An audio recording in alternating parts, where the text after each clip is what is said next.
Et si on parlait de droits des consommateurs en République démocratique du Congo, et si on parlait de votre émission, va aujourd'hui s'intéresser à cette problématique, en tout cas au problème qui touche le consommateur congolais face au scandale alimentaire pour faible pouvoir d'achat de la population. Quid des droits des consommateurs, des citoyens congolais? Et oui, on va en parler justement avec Maître Derrick Tshibangou, qui est oui, le président de l'Observatoire, ou plutôt de l'Organisation des défenses des consommateurs, avec qui on va échanger, il va éclairer le débat, il va également parler justement de perspectives sur les difficultés rencontrées par ces organisations de défense des consommateurs ici dans le pays.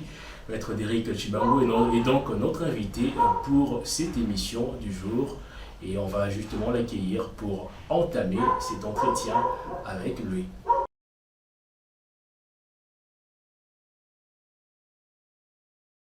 Maître Derrick Tshibangou, bonjour. Bonjour, monsieur Osé Kabamba. Je le disais tout à l'heure, vous êtes le président de l'ODC, l'Organisation de défense des consommateurs.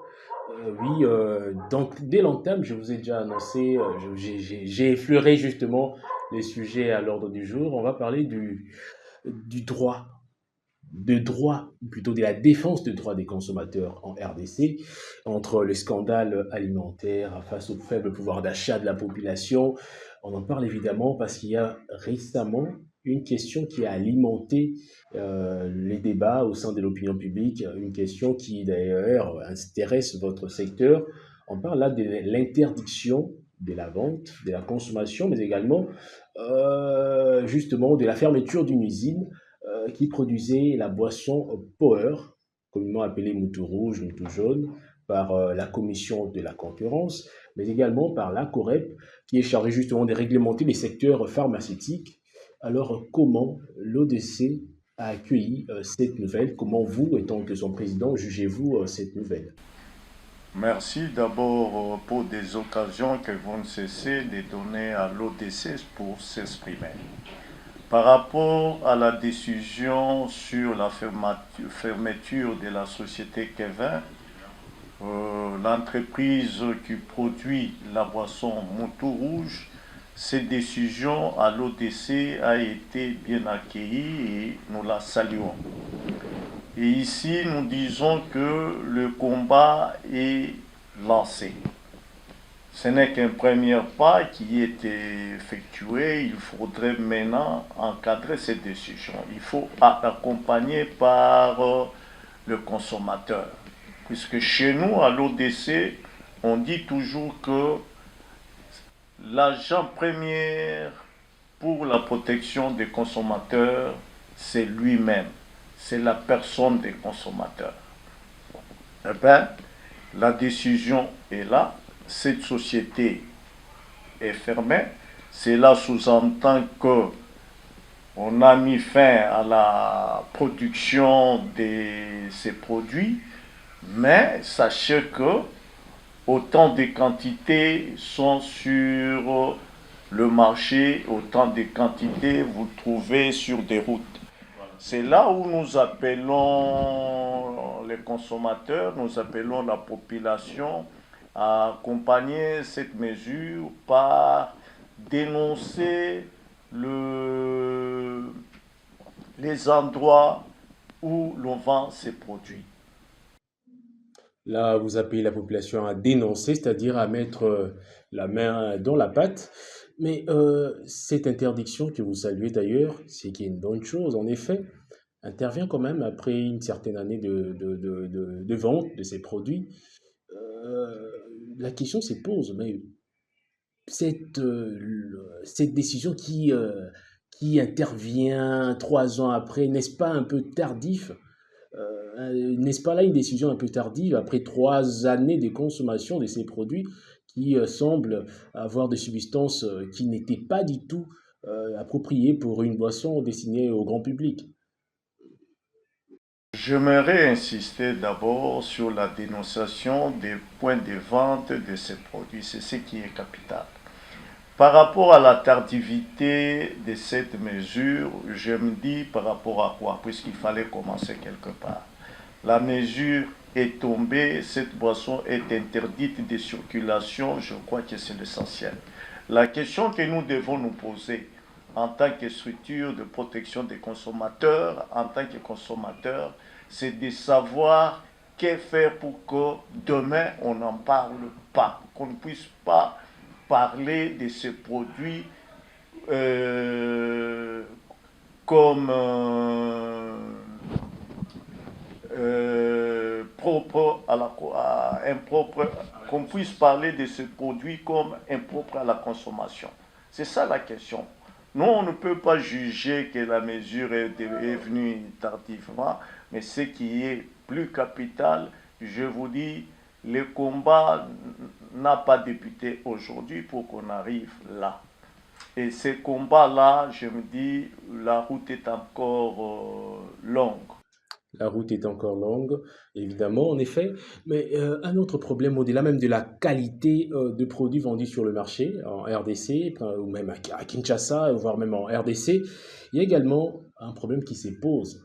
D'ailleurs, vous étiez autrefois avec le ministre de l'économie, il vous avait consulté lorsqu'il s'agissait de chercher à approcher les grandes entreprises pour faire baisser le prix justement de denrées alimentaires de première nécessité sur le marché.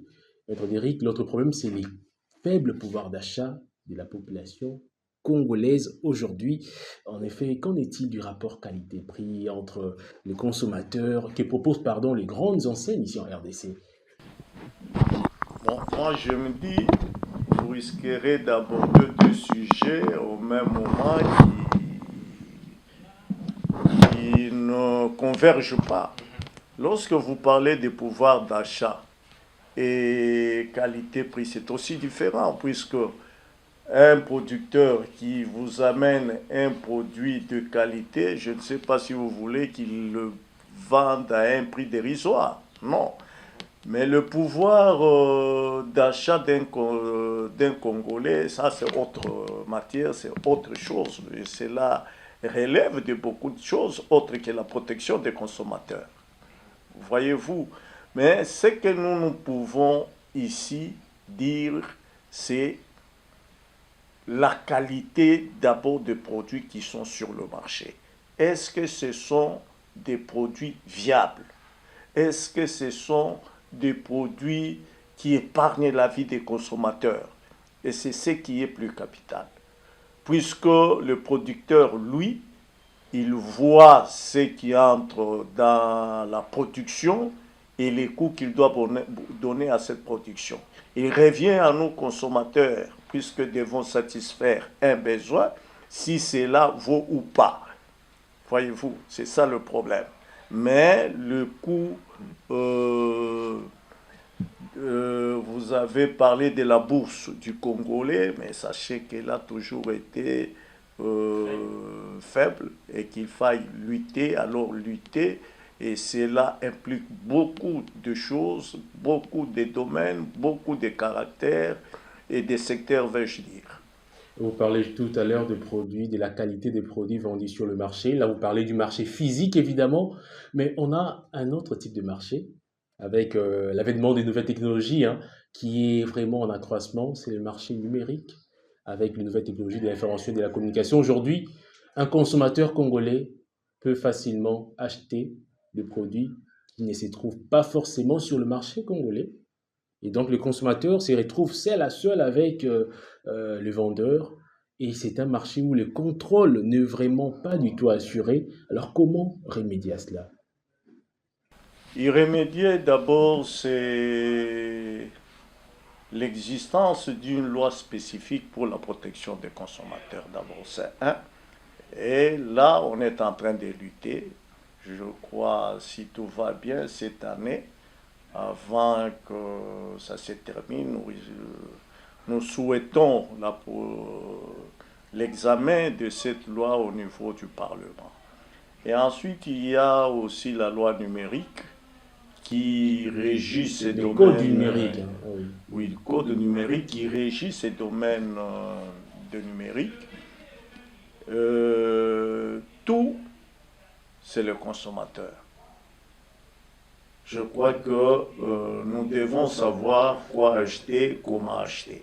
On doit savoir quoi acheter, comment acheter, mais au-delà de produits dont nous parlons tout à l'heure, mais il y a également le secteur tertiaire qui concerne le service. Là, je vois les banques, le réseau de télécommunications, par exemple. Mais les entreprises semblent privilégier davantage leurs intérêts et moins les intérêts des consommateurs congolais, puisque nous sommes en RDC. Qu'il faudrait-il instaurer, d'après vous, évidemment, pour mettre un terme à cette léthargie? Bon, vous savez, la protection d'un consommateur commence avec le gouvernement qui doit avoir des lois spécifiques pour la protection des consommateurs dans un domaine tout comme dans l'autre. Aujourd'hui, nous saluons les différentes lois qui ont créé les autorités de régulation. Ces derniers ont comme mission de protéger les consommateurs. Voyez-vous, mais maintenant, faudra-t-il qu'on se trouve dans tel ou tel autre domaine pour voir si le consommateur est mieux protégé. Mais dans l'ensemble, c'est aussi le niveau d'intellectualisme ou le niveau intellectuel du consommateur lui-même. Lorsque la loi est là pour sa protection, qu'on ne sait même pas qu'elle existe, ça devient déjà un problème. Lorsqu'il y a des mécanismes tels que les autorités de régulation qui sont là pour le consommateur et eux-mêmes ne savent pas à quoi ça sert, ça devient encore un autre problème. Lorsqu'il y a des structures des consommateurs qui sont là pour accompagner la protection des consommateurs et ces derniers passent comme sur était, c'est un sérieux problème. Et surtout lorsque ce dernier ne connaît pas ses droits en tant que consommateur. Ça veut dire concrètement quoi? Je crois là, nous pointons du doigt le gouvernement puisqu'il y a une faillite. Le consommateur congolais n'est pas suffisamment vulgarisé, formé par rapport à ses droits de consommateur. Je vous dis que lorsque nous, en tant que structure, commençons à lutter, à vulgariser, nous n'avons jamais reçu même un rond du gouvernement par rapport à ça. Mais vous nous voyez toujours sur la rue, vous nous voyez un peu partout en train de vulgariser, sensibiliser la population. Justement, vous vulgarisez, vous dénoncez, vous sensibilisez, mais il arrive que pour les cas, par exemple, des banques, si je pris le cas de banques et des réseaux de télécommunications, c'est parce que des structures, vos frères, vos collègues, ont dénoncé cela. Mais c'était quoi la suite? Mais non. Même si la population, les consommateurs ne dénoncent pas, non, mais je ne sais pas quelle est la préoccupation ou la profondeur de la question. Il y a beaucoup de choses qui sont faites pour qu'il y ait tant soit peu d'amélioration dans le secteur que vous évoquez. Il y a beaucoup de choses qui sont faites et il y a beaucoup d'améliorations. Je vous dis, ni t'étais les structures sœurs, ni t'étais les associations des droits de consommateurs. Je vous dis que ça devait être comment la forêt ou le jungle ou tout. Non, nous faisons énormément du travail. Mais le résultat, tout dépend. Si vous venez vers nous aujourd'hui, c'est puisque vous reconnaissez que nous avons fait, nous faisons et nous avons fait quelque chose. Dans le domaine financier, nous vous disons qu'il y a tout un combat. Nous sensibilisons. Et pour le faire, je voudrais ici saluer le vice-ministre de l'économie qui fournit d'énormes efforts pour créer un cadre de concertation entre les autorités de régulation et les structures des droits de consommateurs afin que nous puissions aller converger dans la même direction qui est la défense véritable des droits des consommateurs. Sinon, beaucoup de choses sont faites. Alors concrètement, Maître Derry, qu'est-ce que le gouvernement devrait faire pour renforcer d'abord le contrôle en amont, Mais par la suite, pour renforcer la protection des consommateurs, le contrôle qui doit aboutir à la protection. Parce que d'entrée de jeu, je parlais de plusieurs cas de scandales justement alimentaires. Outre cette boisson, on était avec vous il y a 2, 3 ans passés pour des scandales de poulet, de produits surgelés impropres à la consommation. On a également vu au début des années 2024, fin 2024, le scandale justement sur la présence sur le marché dans l'espace Grand Katanga du sucre blanc impropre à la consommation destiné aux industries. Mais il y a cette récurrence. Justement, ma question, elle est justifiée par cette récurrence de cas. Si on ne veut pas dire de scandale, mais qu'est-ce qu'on doit faire pour renforcer les contrôles, pour mettre un terme à cela? Je crois la première des choses, vous cherchez plus le contrôle et telle n'est pas aussi ma vision.